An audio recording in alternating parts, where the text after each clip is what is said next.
Hello and welcome to What the F Just Happened Today, your essential guide to the daily shock and awe in national politics. I'm Joe Amditis. Let's get to it. It's Wednesday, March 17th, 2021. Welcome to Day 57. Biden discouraged potential migrants hoping to enter the United States, saying, "Don't come. Don't leave your town or city or community." More than 13,000 unaccompanied migrant children are currently in U.S. custody, and the country is on pace to stop more migrants crossing the border than in the last 20 years. When asked whether he should give a clear message to people looking to cross the border, considering some say they were motivated to come because Biden's stance on immigration, Biden said, "We're sending back people who cross the border." Republicans have blamed the surge of migrants and unaccompanied minors at the southern border on Biden's decision to rescind Trump's immigration policies, including a program that returned asylum seekers to wait in Mexico while their cases were being considered.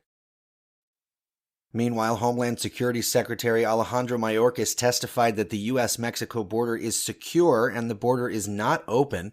In a hearing led by the House Homeland Security Committee, Mayorkas defended the Biden administration's approach to creating a fair and humane immigration system, despite the administration struggling to accommodate a surge of unaccompanied minors. Republican lawmakers repeatedly called the situation a crisis and blamed Biden for mishandling immigration policy. Mayorkas said the situation is undoubtedly difficult. What the president is committed to and what I am committed to execute is to ensure that we have an immigration system that works and that migration to our country is safe, orderly, and humane. The Biden administration also limited what Border Patrol can share with the media about the migrant surge at the border. Officials say the restrictions are seen as an unofficial gag order that were communicated verbally, not through an official memo. Border Patrol officials were also told to deny all media requests for ride-alongs with agents and to send all questions from the media to the press office in Washington for approval. Moving on, 21 Republican state attorneys general threatened to take action against the Biden administration over $350 billion that was set aside under the coronavirus stimulus relief to help cities, counties, and states pay for the cost of the pandemic. In a 7-page letter, the Republican officials asked Treasury Secretary Janet Yellen to clarify a provision in the $1.9 trillion stimulus package which prevents them from using the federal funds to deliberately reduce their revenue through local tax cuts. The law requires repayment if any of the money is spent in violation of that condition.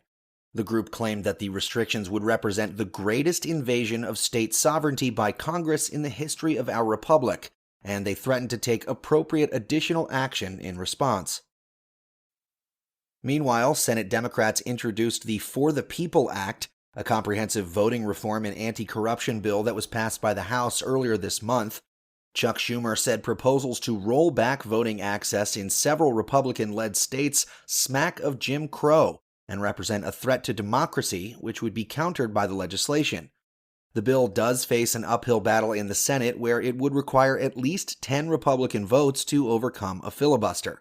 Schumer added that everything is on the table, failure is not an option. Meanwhile, Biden suggested that he supports reforming the filibuster after Mitch McConnell threatened to go scorched earth if Democrats move all legislation to a simple majority vote in the Senate.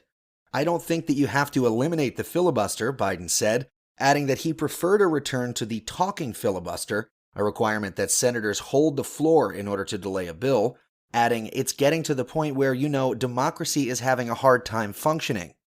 At least 9 Democratic senators, however, have said they aren't ready to scrap the supermajority requirement for most legislation at this time.